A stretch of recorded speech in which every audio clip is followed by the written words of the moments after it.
Buenos días, buenas tardes, buenas noches, aquí de esta parte del mundo, a todo el mundo, con la poesía del mundo. Como siempre, gracias por estar acompañándonos aquí.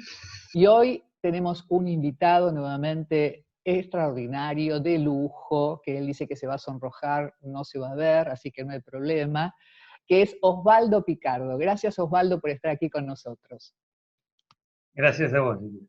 Bueno, Osvaldo es multitask, su tarea con la palabra es múltiple y como poeta muy reconocido, ensayista, traductor, crítico literario.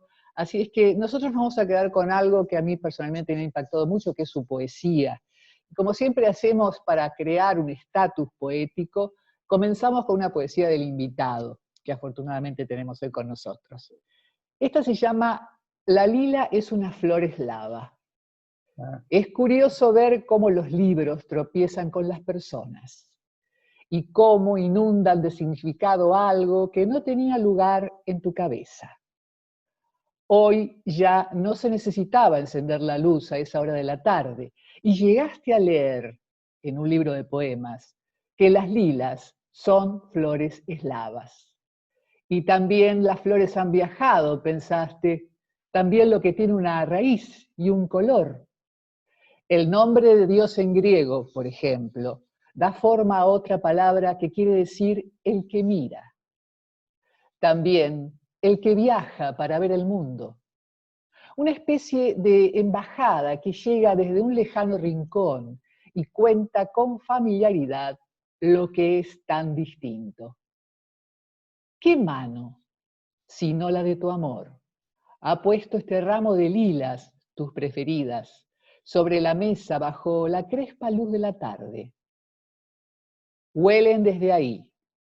Saben que estás leyendo sobre ellas, que nada de esta calma es en verdad quietud. Las ves y lo que ves siempre te está encontrando. Osvaldo Picardo. Muchas gracias. Estamos aquí ya en estatus poético y entonces vamos a hablar de algo que personalmente me interesa, la relación entre ciencia y poesía. Osvaldo Picardo ha escrito un libro cuyo nombre es Colgados del lenguaje, la poesía en las ciencias. También vamos a aclarar por qué las ciencias. Y de ese puente que quisiera, Osvaldo, que hoy comenzáramos a hablar. Por lo pronto, ¿cómo comenzó tu interés en esta relación entre ciencia y poesía? Bueno, muchas gracias por esta oportunidad para poder hablar de un producto de muchos años de estudio y de desarrollo en investigación. Esto fue un proyecto de investigación que hicimos en la Facultad de Ingeniería con varios científicos, leyendo poemas. Parece mentira, pero era un gran desafío en ese momento leerle poemas con una cierta temática, que tenían vinculaciones con algún tipo de lenguaje, de vocabulario o de teoría de la ciencia.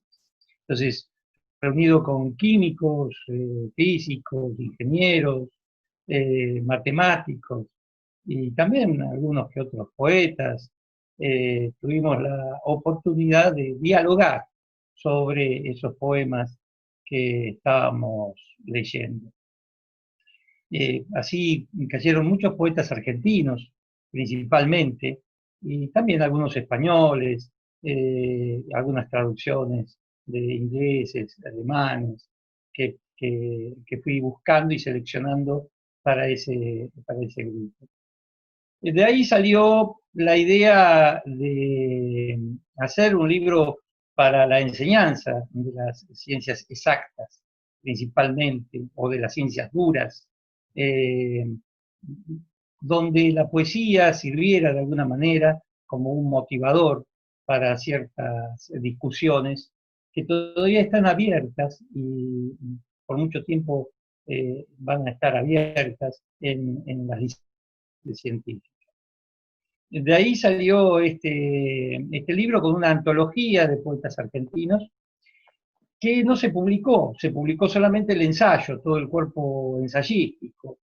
Preferí volcarlo a un tema ensayístico. Pero la verdadera motivación fue el homenaje a un profesor de mi secundaria, botánico y fotógrafo, un cura, se llamaba el cura Palé, y él me enseñó a mirar, principalmente.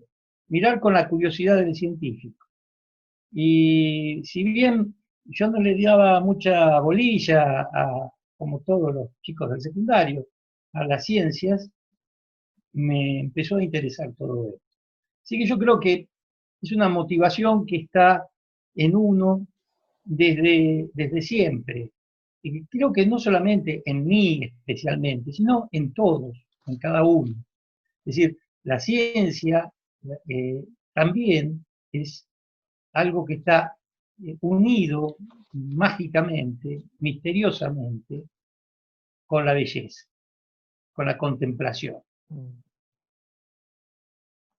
Por eso es tan importante el lenguaje. Stephen Hawking tiene una frase que es clave en esto, ¿no? Dice, se pregunta, ¿qué es lo que da vida a una ecuación? Que a su vez crea un universo para después describirlo.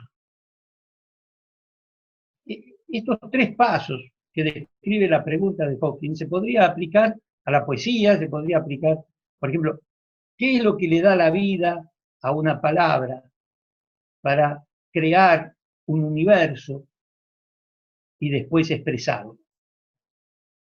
Es decir, tres pasos. La vida, la ecuación y el universo. Es decir, como una construcción continua, pero que está más allá del lenguaje. No sé si se entiende Sí, sí, sí. en este caso. Es decir, es una pregunta, y la pregunta esa nos acerca al misterio, al enigma, y es la motivación principal que tiene la ciencia para avanzar, y es la motivación principal que tiene la poesía para escribirse, para existir. Es ese enigma que está recubierto de una belleza inigualable y que nos persigue desde que somos esto. Esto es sobre la tierra. Sí. Sí, has nombrado una actitud que generalmente en poesía se repite mucho, es más, algunos han descrito cómo vivir poéticamente, es un estado de atención y de contemplación, que claramente las dos actividades, la poesía y la ciencia, realizan. Ahí podríamos... Edgar Bailey hablaba de eso, justamente, ¿no? El estado de atención, ¿no? Atención, exacto, y contemplación, así como también la filosofía, ¿no es cierto? La posición filosófica frente al mundo, que abre una pregunta. La pregunta también es de la ciencia, es de la poesía, es de la filosofía, o sea, hay como una suerte de caminos que siguen. El título Colgados del lenguaje, es muy atractiva la anécdota, si nos podés contar. Sí, bueno, la anécdota es principalmente una frase de Niels Bohr, ¿no? Pero este físico tan importante, amigo de Heidelberg, que dice algo así como, estamos colgados del lenguaje, de una manera que no podemos decir qué cosa está arriba, qué cosa está abajo. La palabra realidad, dice Bohr, es también una palabra y no debemos utilizarla sin el cuidado necesario.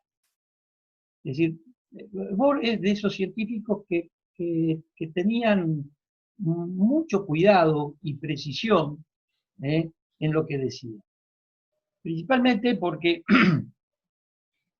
el lenguaje científico se mueve a partir de analogías y metáforas, con la pretensión de ser preciso y exacto. Y eso, justamente, abre la posibilidad de pensar ciertas cosas que no se podrían pensar de otra manera. Otra vez estamos con la frase de Hawkins, que es lo que le da vida a una ecuación que luego crea un mundo, ¿no? Crea un universo. Es decir, son esas tres etapas, ese proceso de crear una teoría, seleccionar la teoría y luego tratar de transmitirla, que son los tres pasos principales en la historia de las ciencias. Esto hace que estemos dependientes, colgados del lenguaje. Por supuesto que esto ha sido citado muchísimas veces y es algo que yo he utilizado. Mirá, hace muy poco leí la noticia, que creo que tengo por acá, sobre algo que pasó, sí, acá está. Es una noticia del 30 de mayo. En esta noticia del 30 de mayo es una fotografía de una misión solar que la agencia europea ha enviado al espacio y se llama el Solar Orbiter, que es una especie de sonda que está fotografiando el Sol. Y la noticia científica dice así: esta es la imagen, en la imagen se ven unas imágenes preciosas del Sol, esta es la imagen que se tomó el 30 de mayo cuando estaba más cerca del Sol que ningún otro telescopio. Y después lo describe. En ella pueden verse lo que se han definido como hogueras, formadas por burbujas de hidrógeno que arden a 6.000 grados centígrados. Cercano son 77 millones de kilómetros, perdón, 77 millones de kilómetros. El Sol, como sabemos, está a 150 millones de la Tierra. Es decir que tenemos ahí un problema, la palabra cercano. Tenemos otro problema, la palabra hogueras. Claro, es que esto es un fenómeno totalmente nuevo, un fenómeno que hay que explicarlo de alguna manera, y se puede explicar nada más que con las palabras que ya tenemos, que hemos heredado. Entonces, lo que decía Bohr es eso, estamos colgados del lenguaje. No podemos decir lo que está arriba y lo que está abajo. No sabemos que la palabra realidad es una palabra. Y cuando tratamos de explicarla, esa realidad que se presenta como fenómeno, es un fenómeno nuevo y hay que apelar al lenguaje. El lenguaje es el problema y es la solución. Por eso, ahí está el puente entre ciencia y poesía. Desde siempre. Desde siempre, sí. Vos hablas en tu libro de la formación en retórica, en literatura, de científicos humanistas o físicos en el siglo pasado, siglo XIX más precisamente, como una formación necesaria, como una formación que dio también esas literaturas científicas de una riqueza poética extraordinaria, ¿no? Por eso este encuentro que vos tuviste con gente de las ciencias duras ha sido un ejemplo que ha dado este fruto tan maravilloso, ¿no? Colgados del lenguaje, pero tal vez no colgados en urgencia, sino que hay una riqueza lingüística que nos puede ayudar a cruzar el puente. Yo también, cuando te escuchaba, pensaba que tu segundo título dice La poesía de las ciencias. Hay varias ciencias, hay una única poesía, siendo que la poesía es polisémica, tiene varios sentidos, puede aumentar el sentido. La ciencia es en un sentido no ambigua, monosémica, pero vos pusiste tu título Las ciencias, y pusiste la poesía de las ciencias.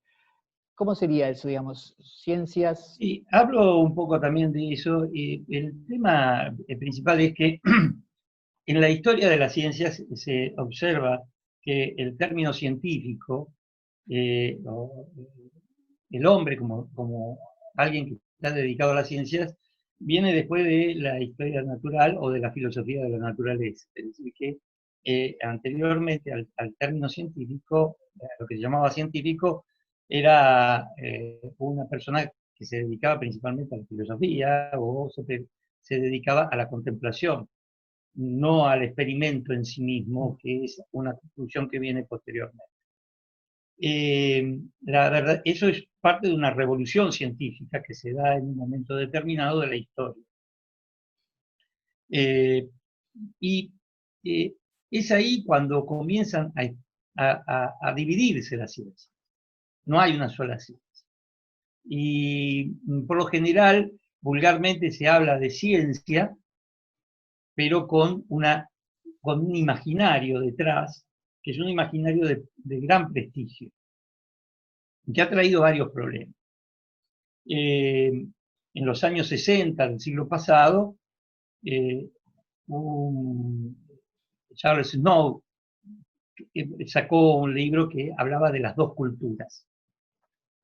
La cultura de las humanidades, vamos a llamarlas así, y la cultura de la ciencia. Antes, también Aldous Huxley ha hablado de esto. El abuelo de Huxley había tenido una discusión con un poeta del siglo anterior, muy importante también. Y esto se remontaría hasta el siglo XVIII aproximadamente, en el cual comienza a aparecer este término científico y ciencias con una precisión determinada que no implica lo de que San Juan de la Cruz utiliza la palabra ciencia. No sé si se entiende. Es decir, Sí. si utilizamos la palabra ciencia, estamos utilizando una palabra que tiene una tradición y una carga semántica que viene de San Juan de la Cruz y antes, de la Biblia, de la ciencia de Dios. Esto hace eclosión en lo que se llamó una revolución científica, donde cambió totalmente su significado y se empezó a dividir. Y por lo tanto tenemos ciencias. Ciencias con sus propios procesos, si bien todos tienen sus propias maneras de entender su fenómeno, no obstante tenemos ahí una división. Por lo general la sociedad, hoy en día también, utiliza la palabra ciencia, y eso es lo que yo quise separar y explicar, de una manera prestigiosa, que ha hecho también que muchos poetas utilicen nuevamente el lenguaje científico para sus poesías, que es un poco lo que yo había seleccionado en la antología esa de la que hablé al principio. No sé si queda un poco claro o no, traté de serlo. Sí. Hay algo también, das muchos ejemplos de cruce, ¿no es cierto?, entre poesía y ciencia de muchos autores. Vos, como bien decís, la ciencia como ha vuelto a tomarse como tema dentro de la poesía. Ahora, la última pregunta que tiene también tu libro, ¿qué queda ciertamente por escribir? Es una buena, me gustan las preguntas. ¿Qué queda Sí. ciertamente por escribir? Que también lo postulas en tu escrito. Bueno, eso es una pregunta que Jay Gould, en un libro maravilloso, se hace. Yo lo utilizo, hablo de ese libro y de ese autor. Principalmente hay una carga muy grande histórica también, que hace que tanto en la literatura, en la poesía, como en las ciencias mismas, pareciera que este es un mundo que ha agotado las posibilidades de descubrir algo nuevo. Toda novedad adolece de vejez prematura y por lo tanto se gasta demasiado rápido. Nos pasa a nosotros con nuestras propias vidas. El tiempo pasó demasiado rápido y no podemos olvidar ciertas cosas que aprendimos cuando éramos jóvenes y que todavía padecemos. De esa misma manera, la carga de las influencias o la ansiedad de las influencias de las que hablaba Harold Bloom, por ejemplo, o o tantos otros como Oden. Esta edad que hace que tengamos una carga de todo lo que ha sido hasta este momento, cosa que no pasa en el chico, en el niño, ¿no? El niño ve un pájaro y lo está descubriendo, pero luego cuando se hace grande ya el pájaro es un pájaro más de todos los pájaros que vuelan. Lo mismo pasaría en la ciencia, pero la ciencia tiene algo particular de lo que tenemos que aprender muy bien. Somos siempre enanos sobre los hombros de gigantes, frase famosa, que está en la Catedral de Chartres, con imagen preciosa. Y eso hace que podamos ver gracias a lo que hay detrás, gracias a lo que nos levanta por encima, es decir, a la tradición, a la equivocación anterior, que puede ser superada. Esos son dos caminos grandes que hay. Uno es la ansiedad por la presencia de una tradición, de algo que ha ido explorándose anteriormente. En ese camino intentamos hacer el parricidio, es decir, matar al padre, matar lo anterior, olvidarnos de lo anterior, buscar la novedad por la novedad misma.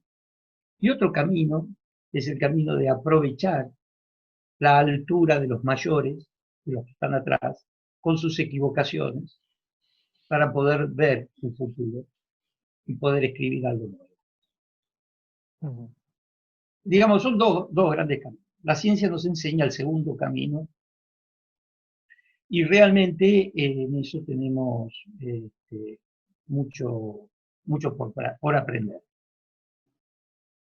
Y yo también analizo la ida y vuelta, es decir, cuánto la ciencia ha tomado de la poesía, del lenguaje, como la poesía ha tomado de la ciencia. Y bueno, esta es una de las cosas que todavía la poesía no ha tomado de la ciencia.